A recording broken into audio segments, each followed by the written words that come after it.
Hey, do me a quick favor. Before you go ahead and start watching this, go ahead and hit subscribe for me. A good percentage of y'all who watch Perspective every single month, every single week, enjoy this content, have not subscribed. So if you could do that honor for me, go ahead and subscribe. Go ahead and like, sit back. This is going to be a great episode. I cannot wait to present to you all who my next guest is on Perspective. And so anyways, when I wrote that song, I started writing it. I grabbed my bass. This is like the night before I moved to Tulsa. And I was supposed to be packing. And my fiance at the time, my wife now, but at the time, she was just helping me get stuff packed up. And so she was like, I just grabbed my bass and she was like, what are you doing? Like, we need to be packing. But I started playing this thing and it just came to me. Started playing. Dun, dun, dun, dun. You know, I started playing this thing on the bass and all I had was that, when will things change? It's still the same. People who look like me, brown skin and chains, prisoners of pain. When will we be set free? That was what I had, right? And it was just like, man, like that was all I had. But that from that day, like maybe I would say maybe a month from then, I ended up sitting down during a time where the church was doing this like 7 days of prayer and fasting. And the last day of the fast, I'll never forget. I was like, man, I'm going to do it. I'm just going to go in. I'm going to do all water. It was a Sunday. I was like, I'm going to super fast. Like, you know what I'm saying? And like, man, God really spoke to me. And like, not to sound like, yeah, I was fasting and God gave me to like trying to sound super spiritual. That's just literally what happened. Like, I was just like, man. And while I sat down, grabbed my guitar and God just downloaded the verses. He downloaded the bridge. He gave me the whole song. Pop out in it all black, pull up looking like the Chalo. Hey y'all, what's good? My name is Tyrell. I'm the host of Perspective. Now you might be asking, like, what is Perspective? What is this all about? Well, Perspective is a space where you and I take life-changing principles, apply them to our daily lives to transform the world around us. A lot of us have had different paths, different life experiences, different viewpoints, even different beliefs. But yet there's something that tethers us all together, and that's our experiences. And so I get an opportunity to be able to release amazing content around helping you expand your perspective, adding tools to your toolbox, breaking the box of limitations that you and I were born into, right? And so my hope is by you sharing, you engaging, you connecting with Perspective, you're able to go out and transform the world around you, adding tools to your everyday toolbox. On this episode of Perspective, I think it was very fitting to take a pause for a moment and really appreciate amazing individuals in our lives. I've had a great privilege of knowing this bro for over 12 years. This is probably one of the most genuine human beings you will come in contact with, a generational talent. I call him a maestro, right? Some know him as a husband, some know him as a father, some know him as an amazing producer, musician, artist, songwriter, singer. Listen, if you have not heard of this man, where you been? Especially if you're out of Dallas. Hey, shout out to all the Dallas-based musicians out there, by the way. This episode is definitely also for you, and also any creatives out there. Being a person who's been around a lot of different spaces, a lot of different brilliant creatives and artists and producers, been in the game for a very long time. I would also call him your artist's favorite artist, like your artist's favorite producer. And this individual, he has definitely transformed the world around him. If you come into contact with him, whether conversation, whether he's playing on keys, whether he's singing, whether he's writing, whether he's leading worship, I think you definitely have encountered the finger of God. This man right here is touched, is gifted, is called, is anointed, all the different things. I won't hold us up. Without further ado, the one, the only, Caleb Sean. Caleb! Man, keyboard heaven. Keyboard heaven.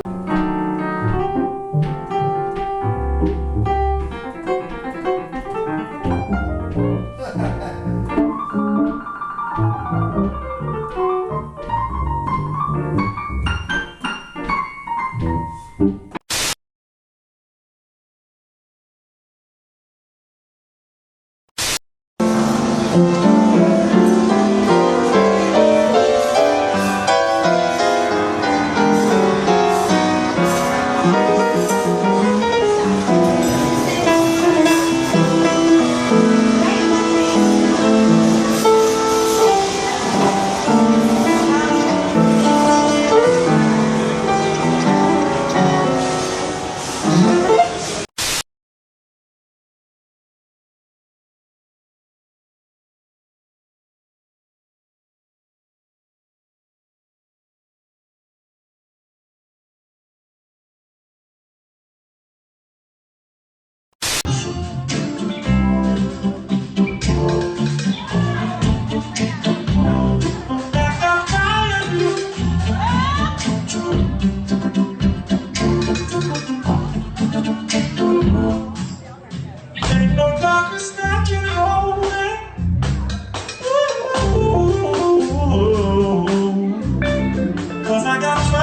Stop me, 'cause I got power.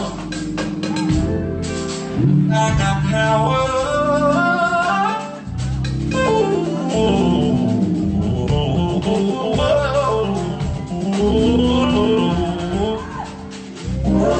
You can shoot me down. Oh, I got fire, so go.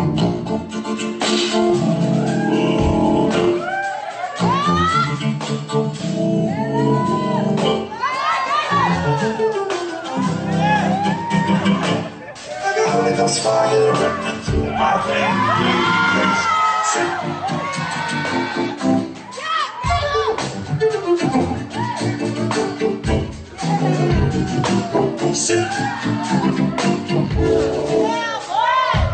So you can shoot me down, no, you can shoot me down. I got Holy Ghost fire running through my veins. Ooh, I got Holy Ghost fire running through my soul. Holy Ghost fire looking through my veins. Holy Ghost fire running through my veins.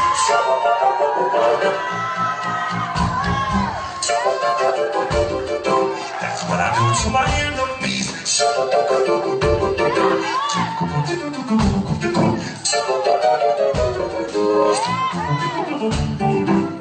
Till I got fire here. Fire.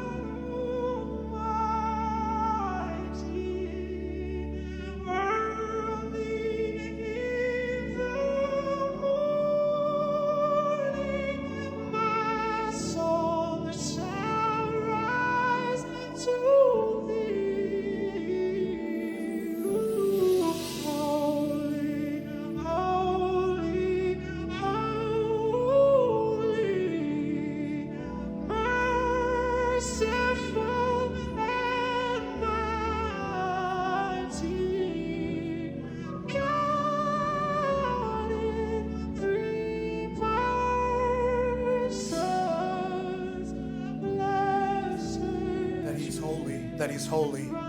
Now, if it's safe for you to Yeah, so it's funny. So that song originally, it was like whenever he came out with the book, I knew the book was coming out, and so he had been promoting it, and this was like maybe May of 2020, I think, and I had just accepted, that role, so I had like a month before I was gonna move. So I was just support. I was gonna like support. I was like, hey, I was sitting, at my apartment. I was like just creating. I was like, this idea came to me because I saw him promoting the book, and so I was only gonna like create a little track, like a quick thing, and then post it and be like, yeah, y'all go get my bros. But that's all I was really planning on doing. And so what happened was, my wife was like, no, wait, this is dope. Like, and we were engaged at the time. Funny, she was like, no, you need to send that to Mike. So I ended up talking to my dude, Evan Ford, who's really incredible music producer, who's also a music producer. Yeah, and he also has done a lot of music production. He was working at Transformation as well as a music producer. And he was like, yo, man, like, actually, Mike is working on a project. I think I sent it to Evan. And he was like, yo, this is dope, bro. Mike's actually working on a project to go along with the book. So, like, bro, like, you should send it to him. So that's double confirmation. Like, he's like, send it to him. My wife said, send it to him. So I was like, all right. So I sent it to Mike. And anyways, we ended up in the studio. But, like, yeah, so I just sat down and, like, I was just kind of like, I was just vibing. And I was just like, I got relationship goals, but only God knows how to reach my relationship goals. I need a revelation. You got relationship goals, but only God knows how to reach my relationship goals. I need a revelation. And so, yeah, like, but that was like, I created this vibe, with the sounds and stuff. I sent it. And so actually, like, most, like, all of what I had created originally, most of that was kept in, like, the sounds and stuff I was using.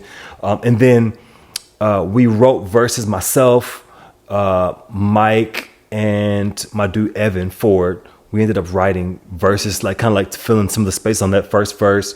And then, we ended up writing the verses. And then he ended up calling Paris Cariz to come in, who's a Tulsa native as well. So he ended up calling Paris to come in. He was trying to figure out who would be a dope person to put on the vibe. So it just kind of just turned into a thing. The plan was not for this to be a song, but when I found out that he was working on a project, I was like, hey, this might be a dope idea. And so I ended up in the studio like a couple months later, right after I had moved to Tulsa.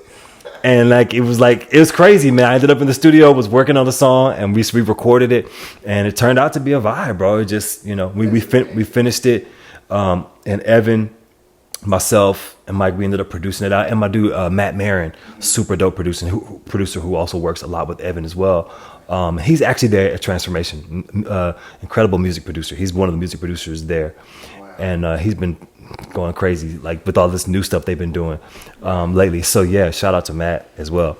But yeah, the four of us ended up producing the music together, and it just came out, bro. Next thing you know, it's the song is out, we're done. I recorded my vocals, and brought Paris in. He knocked out his verse, and it's just next thing you know, we look up and it's number 10 on the R&B Billboard charts, which was crazy because again, I'm not an R&B artist, so to speak. As much as I have been influenced by R&B music, that wasn't the goal. Was not we trying to hit the number one or number anything on the R&B charts. It was it's just crazy, bro.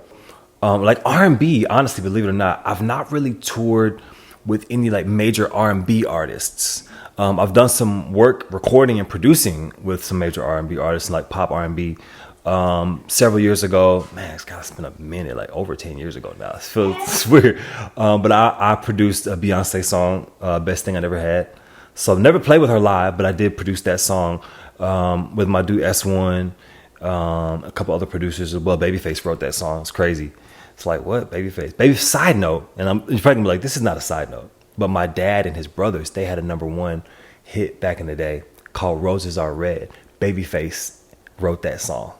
So how does this years later, 20 something years later, that was late 80s, early 90s that song came out. And then in my mid 20s, I ended up producing on a song that Babyface wrote for Beyonce.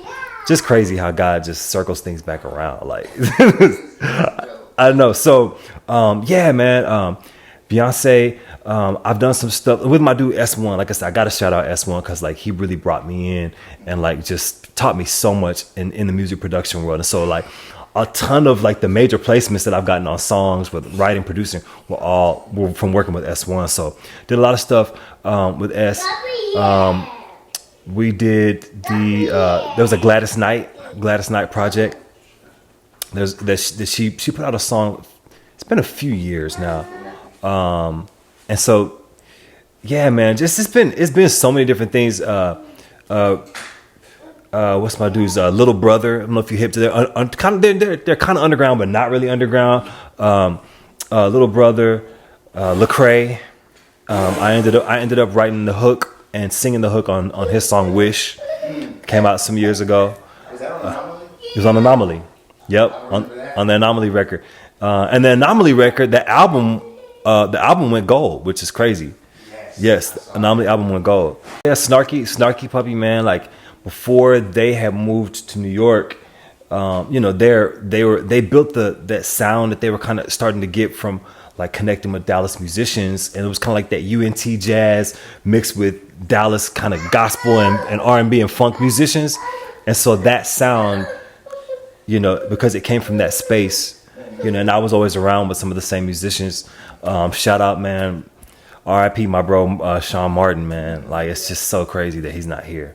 But man, I grew up under him, and so him, Sput, Robert C. Wright, a lot of those guys that were playing with them, with Snarky. I grew up under them, so we were all playing together. They would bring me in. Sput was calling me, yo man, you gotta come play with us.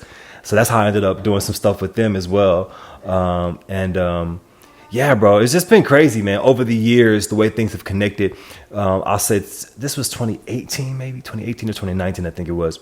The Tori Kelli, she did a gospel record with Kirk. And so I've known him to some degree for some years, because he ended up at some point he started going to Oakland Bible Fellowship, where I grew up at Dr. Tony Evans Church. And so at some point I ended up meeting him in passing through all the same people that we knew. I got a call from one of his managers. I was like, hey, Kirk wants to kind of pull in some new talent, all this, So I was like, wow, okay, dope. So he called me to work on that project. So I ended up working on the Tori Kelli project. And that's actually how I ended up being connected to the 2 Grammys. Because that album, I think one of her singles and the album won different Grammys. I think one of them was for the song Never Alone, and then that album won Grammy as well. So that's how. So that means you have 2 Grammys under your belt. That's how. Yep, those are the 2 that I have. Yeah, yep. So it's crazy, man. It's crazy how that. Just like I said, the way God pieces things together, and even like I said, talking about my dude S1.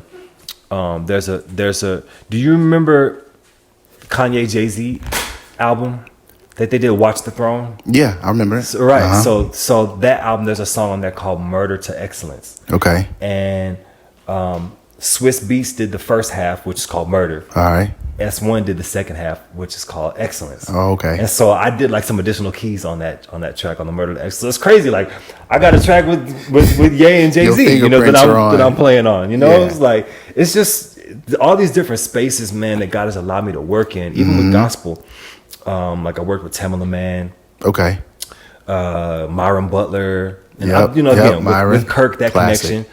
All of that, it's just this is the city I grew up in. You know what I'm saying? So it's really dope to have been able to do a lot of that in those different spaces, and then even in the jazz world, man.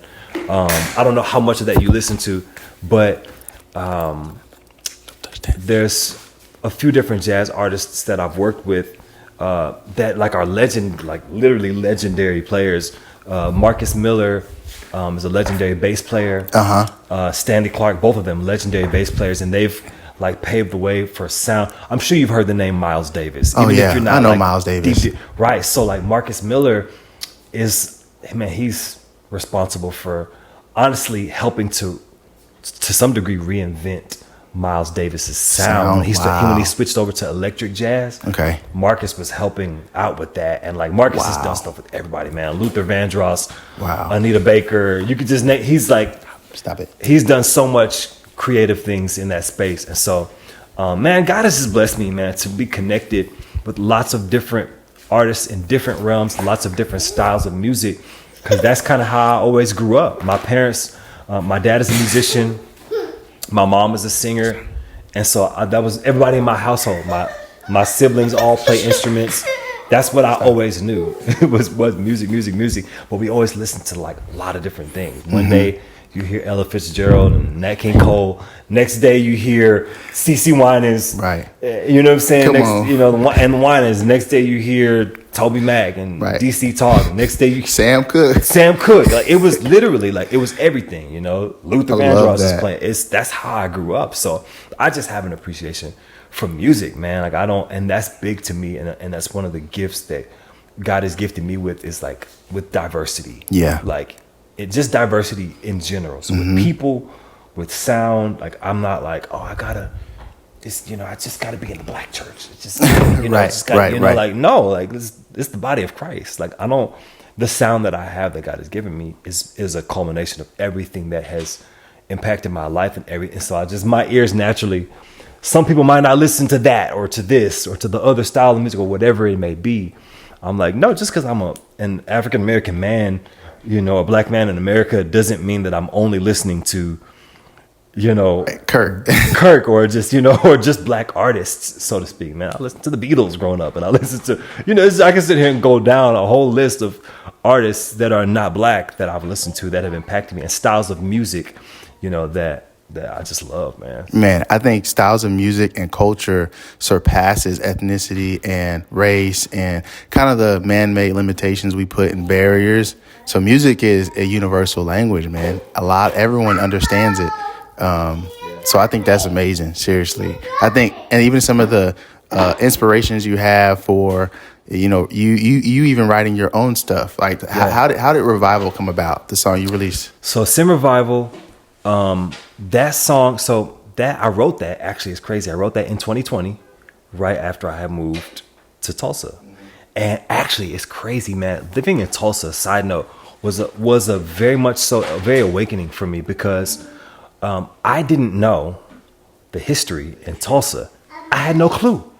As a black man in America, I had no clue, right? And it's crazy because, again, living there, I was like, oh, I'm gonna tell you, because they don't teach us that. They didn't teach us that. So maybe they're getting better with it. I think maybe they're starting to get better with some of the education. I would like to hope and believe that things are improving. But when I was in school, elementary, middle school, high school, I never heard nothing about the Tulsa Massacre. I didn't, you know what I'm saying? That wasn't taught to us. Black Wall Street. I thought that Black Wall Street was an expression, like a coined term that was used to describe black people doing well on Wall Street in New York. Like Black Wall Street, we doing it, Black Wall Street. Like that's what I thought it meant. Right. Because I just was like, I would Black Wall Street. And I saw, anyways, living there, that's so the relevance to that and this song is kind of crazy and very, very fitting. I never thought about that, like, until now, actually, me writing that in Tulsa. But I was, this was right after the whole George Floyd thing happened, right? And I mean, it was just crazy. You know, there was a lot of racial tension and a lot of stuff going on, and during the pandemic, it just was spiked for lots of different reasons. You know, political stuff. It was so much going on. And so, anyways, when I wrote that song, I started writing it. I grabbed my bass. This is like the night before I moved to Tulsa. And I was supposed to be packing. And my fiance, at the time, my wife now, but at the time, she was just helping me get stuff packed up. And so she was like, I just grabbed my bass, and she was like, what are you doing? Like, we need to be packing. But I started playing this thing, and it just came to me. Started playing, dun, dun, dun, dun. You know, I started playing this thing on my bass, and all I had was that, when will things change? It's still the same. People who look like me, brown skin and chains, prisoners of pain. When will we be set free? That was what I had, right? And it was just like, man, like, that was all I had. But that, from that day, like, maybe I would say maybe a month from then, I ended up sitting down during a time where the church was doing this like 7 days of prayer and fasting. And the last day of the fast, I'll never forget, I was like, man, I'm going to do it. I'm just going to go in. I'm going to do all water. It was a Sunday. I was like, I'm going to super fast. Like, you know what I'm saying? And like, man, God really spoke to me. And like, not to sound like, yeah, I was fasting and God gave me to, like, trying to sound super spiritual. That's just literally what happened. Like, I was just like, man. And while I sat down, grabbed my guitar, and God just downloaded the verses. He downloaded the bridge. He gave me the whole song that day. I was sitting down.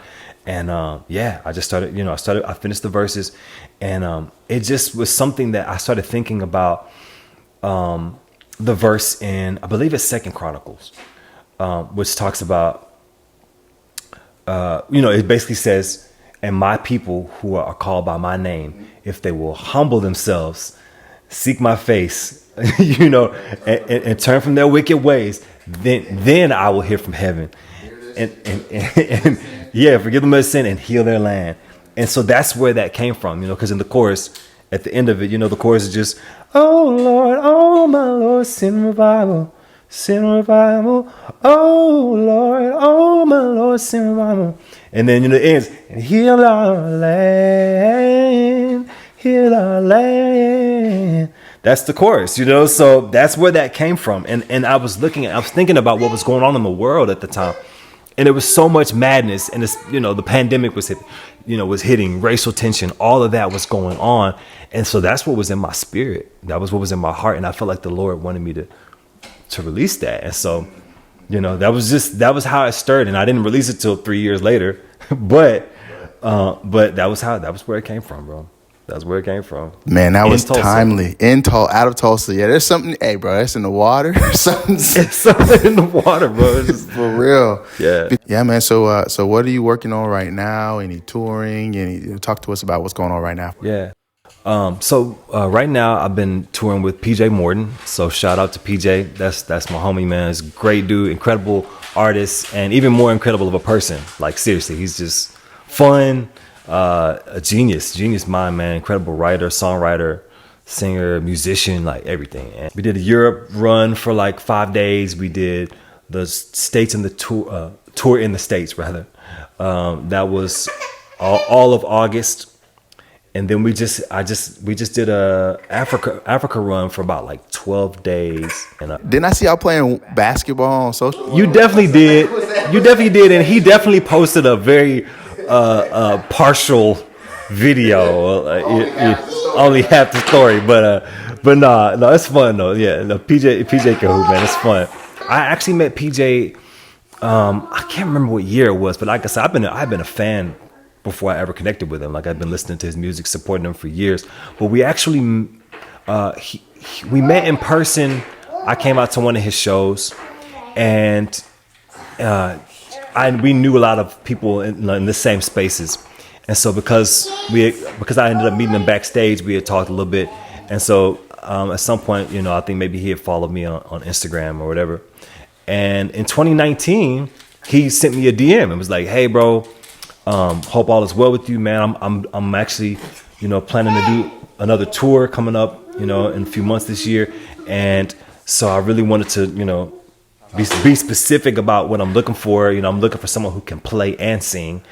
And so I wondered if you might be interested, in doing that." And so I was like, "Man, hey, let's do it." So that's how that ended up happening. I did the Paul tour with him in 2019. And so then did some more dates earlier in that year. And then the pandemic hit. So I still played a few more shows with him over that next year, but I ended up moving to Tulsa, obviously, that year, 2020. So. Yo, what an amazing individual Caleb Sean is. Listen, Caleb has encouraged you, if he's inspired you, if you've been blessed by him, show him in the comment section, y'all. Let's run it up. Let's show Caleb just how much he means to us. I think it's very imperative that, again, we take moments like this to give flowers to those who we appreciate, who we admonish, who we want to encourage. Listen, if this episode inspired you, if it encouraged you, like, share, comment. Make sure you smash that like button, subscribe, share this with somebody. If you are someone who's looking to gain more perspective every day to transform and impact the world around you, this is a place just for you. Again, my name is Tyrell. I'm your host. It's been an honor. It's been a pleasure. I'll catch you on the next one. Peace. Oh my Lord, send revival, heal our land, heal our land, come and heal our land.